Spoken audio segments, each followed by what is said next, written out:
Hello, everyone. This is your host, the Ion Driver.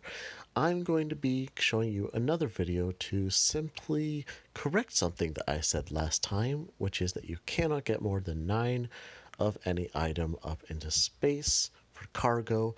Realized after I did a little bit of testing that that's not true. There is a way to get around this because the limit is not, in fact, a hard limit. It's something that I'll show you in just one moment here.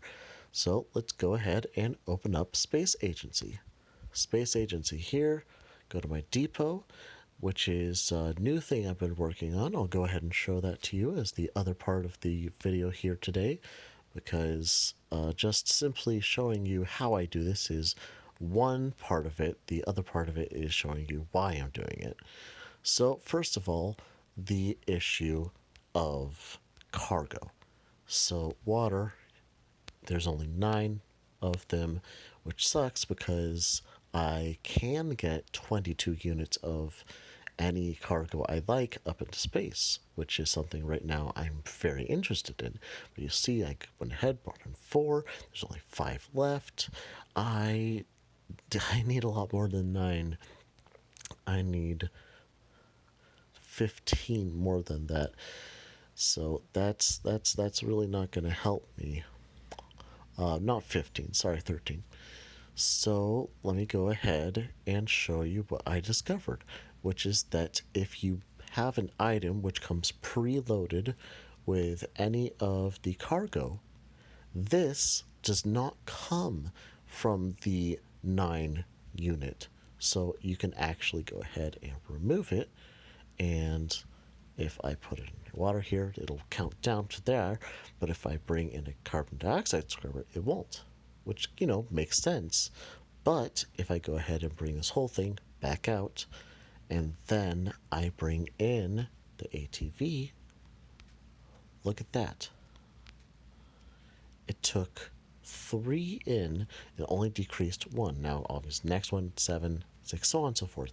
But the thing is that I discovered I can do this for carbon dioxide, for oxygen tanks, and for the batteries. See, I remove a battery, it doesn't go down.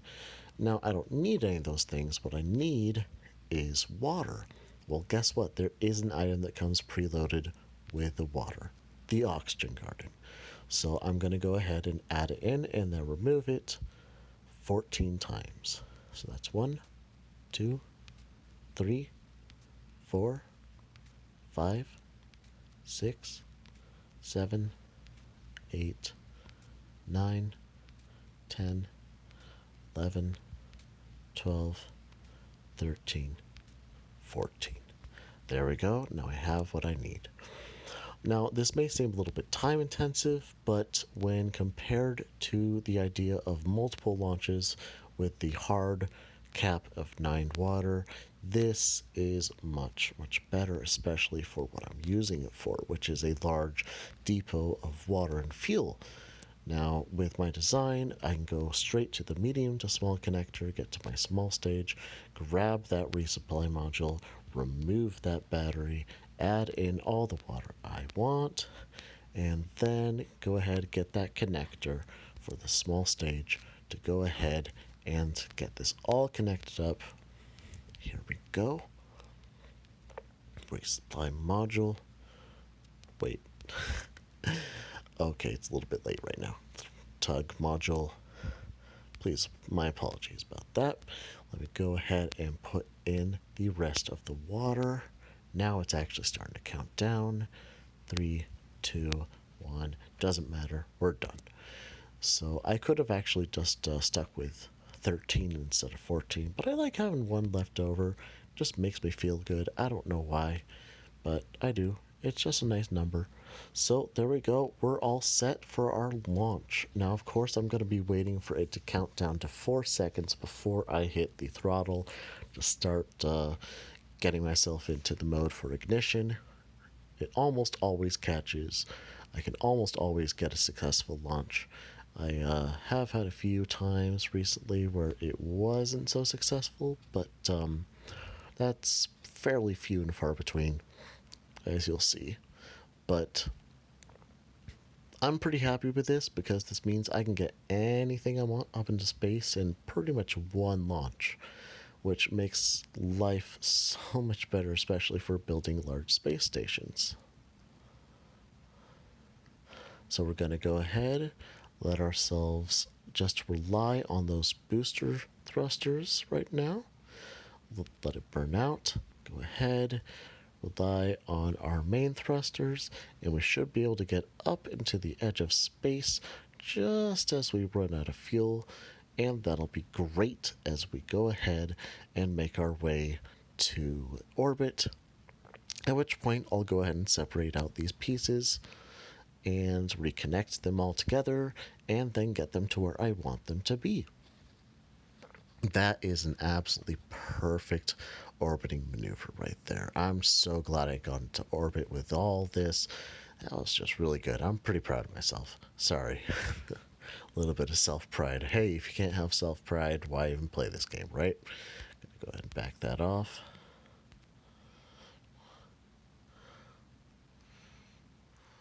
And it should be far enough away in just a moment here.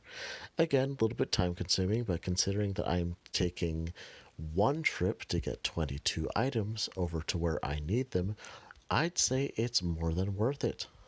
Let's go ahead and get this down a little bit further away such that when I get this next piece launched off, there we go, I can go ahead and not worry about it interacting and exploding, which would really just defeat the purpose of everything that I'm doing right now. So get this one turned around. Probably want to decelerate it as well. Let's get it down to, there we go. That's a little bit too slow.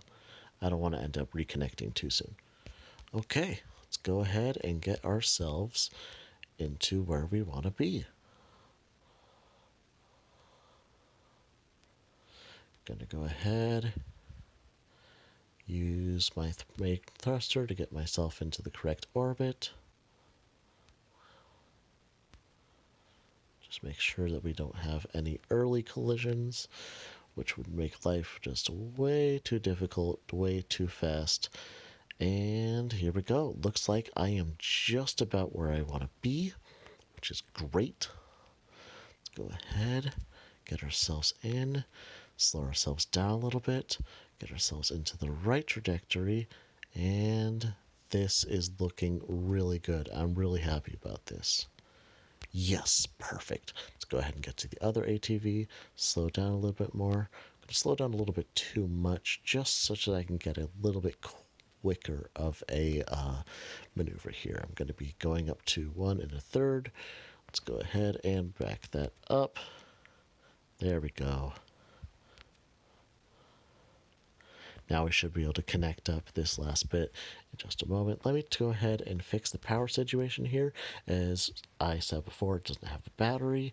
Now that's not actually a problem because I can go ahead and connect up the power from the ATV. So now we have it. All 22 items in one tug. And now we actually have the computer working on the main bit here. And here we go. So I have my H1, SD1, and BLD. BLD is my main build location for a lot of various projects, mainly large stations. SD1 is what I'll be showing you right now. Let's go ahead and get ourselves over there. H1 I'll be showing off in another section, which is my hospital unit. Again, they don't have any real need for that kind of thing right now because this game doesn't have any astronauts, but I figured, it's my own game. I can use my imagination as I wish to, and that's exactly what I'll do. So we're going to go ahead and go past it.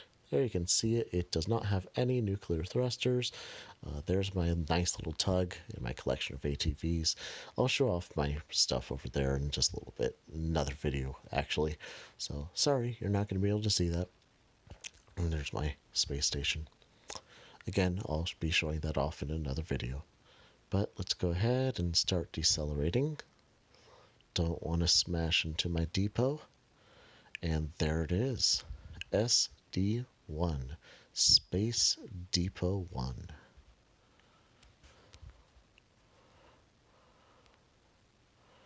go ahead and gradually get my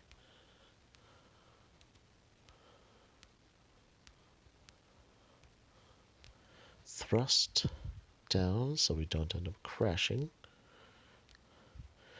And if I do this right, I should be able to get myself in just the right place.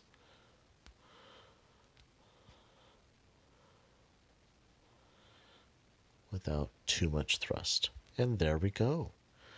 Gonna be able to make it. Probably just one last maneuver.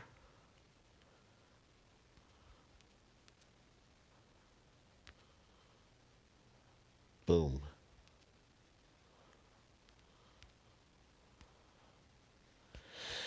Because I have 3 units coming on in to a large station. It does move the station a little bit, but not too big of a deal.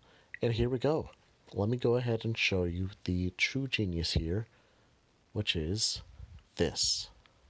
I'm actually quite proud of this design.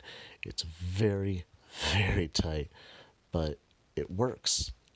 This allows for, actually, I haven't done the math on this. I don't know how much it actually counts for, but it is a lot of stuff. I can fill this on up, and once it's filled up, I won't have to worry about water coming into space for a long, long time. I'm going to go ahead and fill that from here in a second. So this is really great. I have a lot of fuel. I have a lot of water. I don't have to worry about a trip back to Earth to go ahead and get what I need because it's all going to be up here.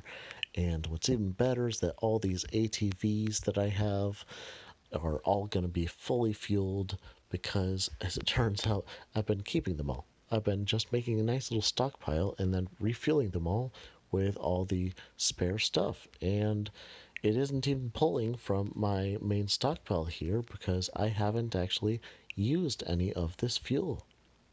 It's just here. And the best part about this is that there's a weird glitch with electricity when it comes to ATVs that when they have these batteries, let me show you, it's able to provide the full 638 from the batteries without actually depleting them because it generates power. It's a weird glitch, but it enables a single ATV to provide way more power than it really necessarily should. So instead of having a large amount of nuclear reactors or anything else, it just does this. It just, 2 ATVs, and this whole thing is completely powered. Let me go and show you. It's not coming from anywhere else. It's all coming from those ATVs. Not that this thing even needs power because it's just a depot, but it is kind of nice.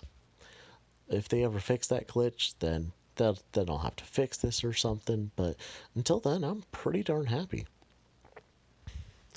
Now, as it goes, that really is the end of everything.